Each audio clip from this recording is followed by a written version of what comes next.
Welcome to another round of Highly Questionable. What's good, Bo? Tom Brady talking like a crazy person. Dale, papi. Are the Cavaliers playing LeBron too much? Of course is the answer to this question. He leads the league in minutes like Kyle Lowry does. They won last night. I loved what he said before the game. As long as I am in the lineup, we have a chance, which couldn't have felt very good to Kevin Love. But regardless, we ask this question every year. He plays way too many minutes, has for too many years. But at the end of Game 7 last year, who was that chasing down Andre Iguodala because he wasn't tired at all and he was fresher than Andre Iguodala? The guy can do it, unlike anybody probably in the history of the sport. But that doesn't mean you need to keep leaning on him in this way. It's hard not to feel uncomfortable when you hear Ty Lue say, when you got a machine like this, you ride him if you had the machine like that too. The dude's not a machine, even if he thinks that he's a machine. I think the Cavs could lose every game while Kevin Love is out and still wind up in the playoffs and still win the East. What are you really getting from these extra minutes? That's right. Just keep playing him to death. Run him into the ground. Don't give him a break in the bench, That's it. Play him 48 minutes a game, That's it.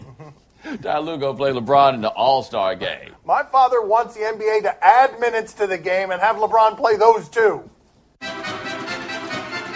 Do you believe, Floyd, that he's nowhere near a deal to fight Conor McGregor? All right, Floyd Mayweather has said that they are not near a deal for this fight that should not happen in the first place, although Stephen A. Smith said he talked to Floyd, and Floyd made it seem like that fight was actually close. Yeah, Floyd's probably saying that the fight isn't close. Here's something to consider, though. Remember Linsanity 5 years ago around this time where Floyd jumped in out of nowhere and said that Jeremy Lin got all that attention because he was Asian? Floyd seems to understand that at this time in the sporting calendar, there's nothing to talk about, so he may as well give us something. But he did tell Stephen A. Smith, and I do believe Stephen A. Smith on this. Please stop doing that. He's not going to stop doing that. He did tell Stephen A. Smith that he was close to a deal, that it was very, very close. And I think what happened here is Conor McGregor's under contract with the UFC. He can't just be making deals like this. Dana White's going to be making a mess for him. And so what I think happened here is Floyd Mayweather said something before Floyd Mayweather should be saying something, because there are a lot of people who want to be cashing in on this, not just Floyd and Conor.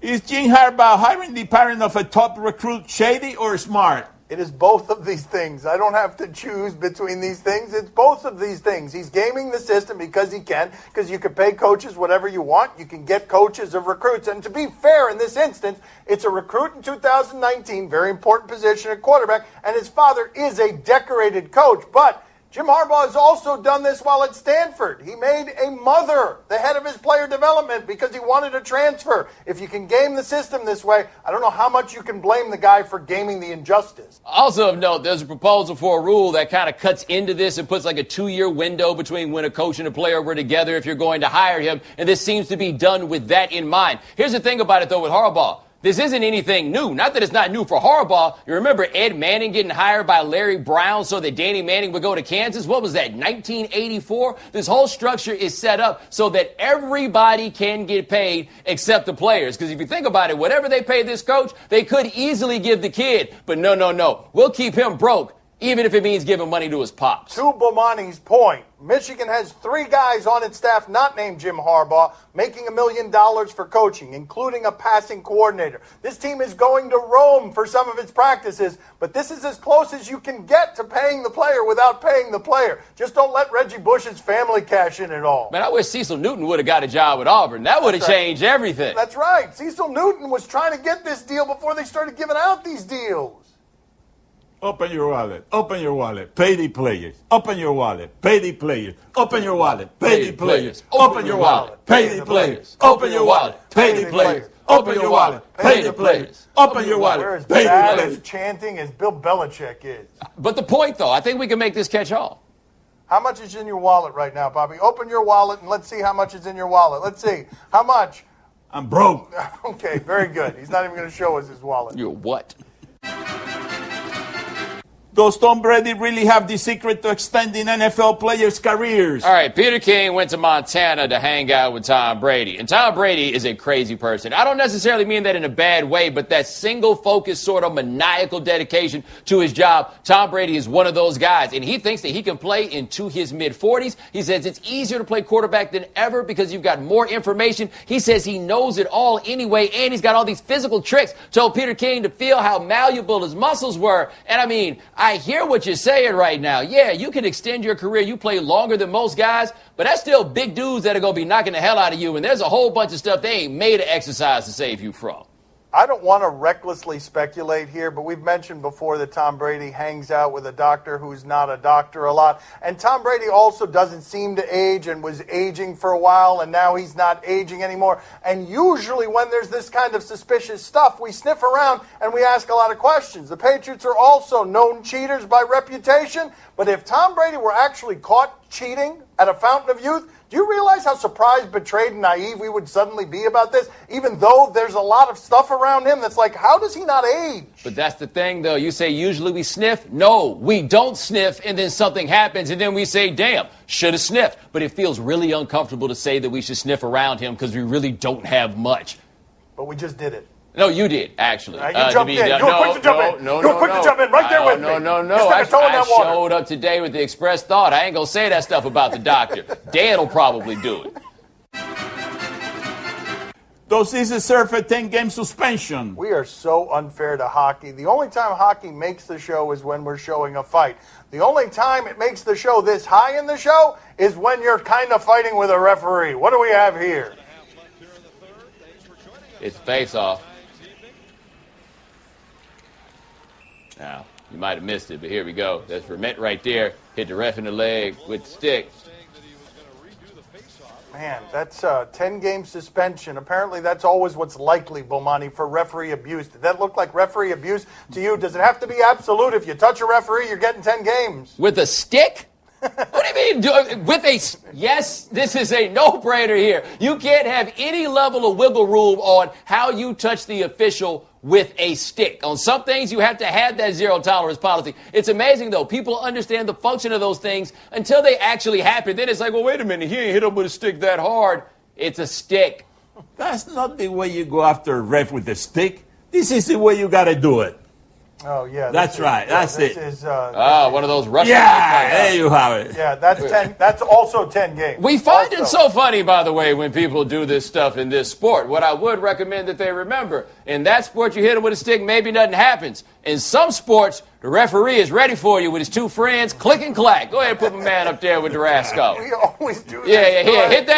Hit that dude with a stick and let me know how that works out. They got stand your ground rules in that country? Might be bad news. He will pistol whip you. You hope.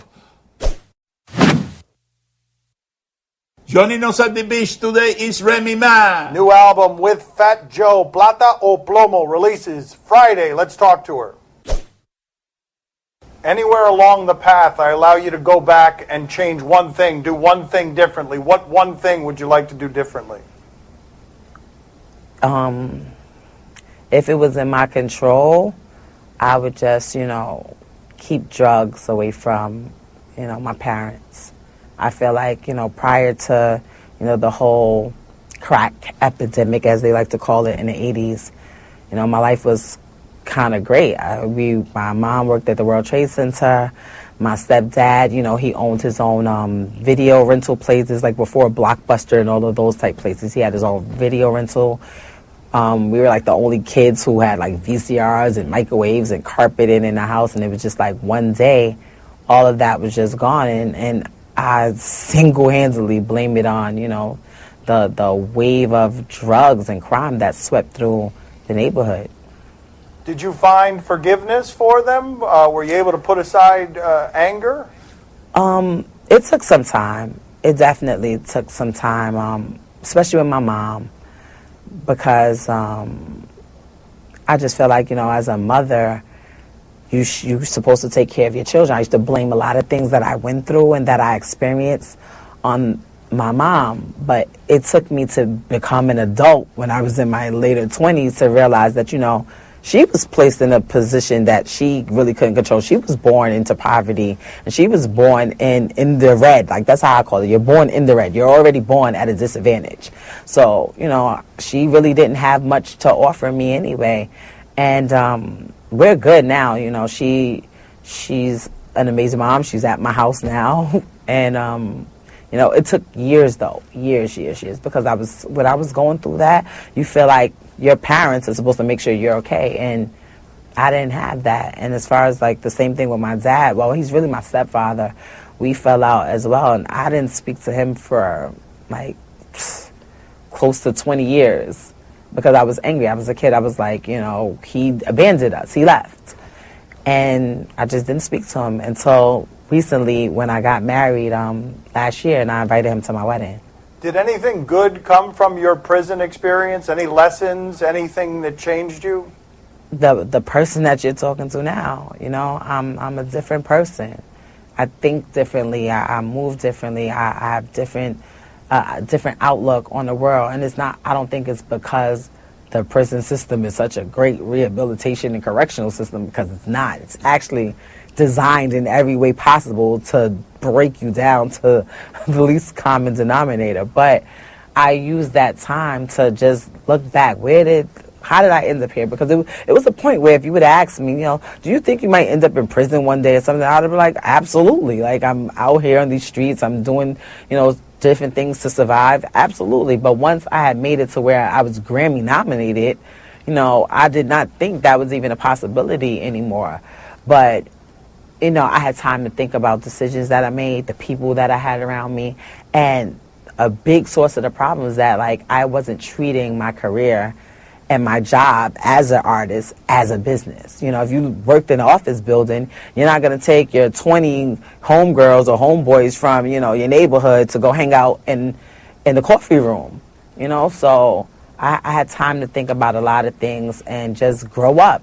And that's where I grew up. I grew up in prison. I had no choice. I didn't have control over when I ate, when I slept, when I saw my husband, my son, when I spoke to my family, anything. And, you know, it makes you look at life differently. I never, ever want to be in a situation where I'm that powerless. Even when I was homeless, I never felt as bad as I did when I was in prison, because I still had the opportunity to try to do things to change my situation. There was nothing that I could do at all to change it. I just had to literally sit through it until they decided, all right, you can go home now. What was the hardest day in prison? Was it the first day or was it another day? I would say not necessarily the first day, because the first day you're still like, this is crazy. I can't believe this is happening. Like, you're literally in shock. Like, I just went from, you know, my house in Jersey where I have my pool and all these things going on, my car's outside, to this room that's the size of one of my, you know, utility closets. So you're in shock the first day. I would say holidays. And not necessarily, you know, Christmas and New Year's, the ones that you would think, but my son's birthday, my son's graduation from elementary school, his graduation from junior high school, you know, Mommy Muffin Day, when he would call me, hey, everyone's moms is coming, they have to make muffins, and my mom, his grandmother, had to go instead. You know, things like that. My anniversary. I had to get married to my husband via telephone. You know, it's days like that that probably were the hardest days for me. Well, the system was designed to break you down. How did you manage to avoid that? I had a really great support team in my husband. My husband, Papoose, was amazing. Like, literally, the first year that I was there, he came to visit me every single day. The first year that I was there, he kept a phone on where I could call. If he actually, like, it was a point where you could only have a certain amount of calls a month. He would get phones turned on at his friend's house, at his mom's house, like different phones, so I could call whenever I needed to call. He kept me abreast with everything that was going on. Like, when I went to prison, there was no Twitter, there was no Instagram. I never had an iPhone. So, you know, he would bring me pictures. He would let me listen to things over the phone just to keep me in tune with what was going on. Just tell me, like, you know, it's not the end of the world. You are going to be okay. Because most people who are there, everyone abandons them. When you go to prison, like, it's easy to stick it out for a couple of months. Once the year 1, year 2, 3, 4, 5, 6 years go by, your friends forget that you're their friend. Any boyfriends or girlfriend you had, they're usually gone. Your family members, they have lives, they have jobs. They may even have, like in my case, children of yours that they have to take care of to where they really can't attend to you. And people get forgotten and lost in the system. And then they start doing things to cope, taking, mental medication or, just hurting themselves and things like that because it's such a dark place. You mentioned Papoose. Did you ever think anybody would love you as much as he does? Because the people I know who watch that TV show can't believe, they want somebody to love them as much as he does. Every day for a year. That's amazing. He's definitely an exceptional guy. He's amazing. And the crazy thing, and it's actually sad if you really think about it, I've been through so much in my life that he's been telling me the type of guy that he was since I met him. And probably about until the month before I came home, and I did 6.5 years, 6 years, 4 months, and 5 days. I didn't believe him. I was like, you're going to leave eventually. You'll get tired of it. And he was like, I'm never going to leave you. I'm here for you. Whatever you need me to do, as long as you're here, I live here. And, because I'd been through so much and been disappointed and abandoned by so many people throughout my life, it was hard for me to even take in or conceive that somebody from the same place where I came from could even care that much about someone else. You understand? And now, insurance-minded speeches from Geico. It's a common expression, don't look a gift horse in the mouth. However, what if the horse's mouth is filled with useful insurance tools? This is the exact case with the Geico app. Yes, the app is free and therefore a gift horse. However, look inside the app and behold, emergency roadside assistance, digital ID cards, bill pay. Get the Geico app. Look it in the mouth. Get amazing services. Thank you. Do you question Stephen A. Strange? Stephen A. Smith, remember, he played at Winston-Salem State under the legendary Clarence Big House Gaines. He's here shooting baskets with James Harden. Is that what this is? Not well. Hold on. I want to see it. I mean, to be fair to him, he got on dress shoes. It's hard to shoot in dress shoes. Are those dress shoes? Oh, they're not actually. Okay, so he got a long sleeve shirt on. Okay, you got the rim. Hey, man, 23, that's a long way away. I don't think people realize while watching the NBA, because they make it look so easy, how far that actually is. That is not an easy shot, but I can't defend Stephen A. as a college basketball player making none of those shots. I was actually going to say Stephen A. owes me a favor because I don't think I've ever been that kind to anybody who shot an air ball before. Still better than Drake.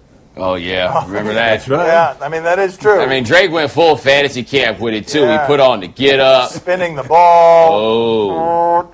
That's a Yeah, college let me get that back. Yeah, that's college, by the way. It's also of note, by the way, the guy who wants a second shot when he missed the first one never makes the second shot, right? He never does. Time to play the game that celebrated Valentine's Day the right way last night. See? Or no? What happened to you there? You're tired from last night? You tell us what to watch on TV tonight. We tell you if we're intrigued or not. With your mom. On Comcast Bay Area, Kings and Warriors. Sure, a lot of scoring. You want to watch scoring? Oh, the Warriors didn't score that much the other day against the Nuggets.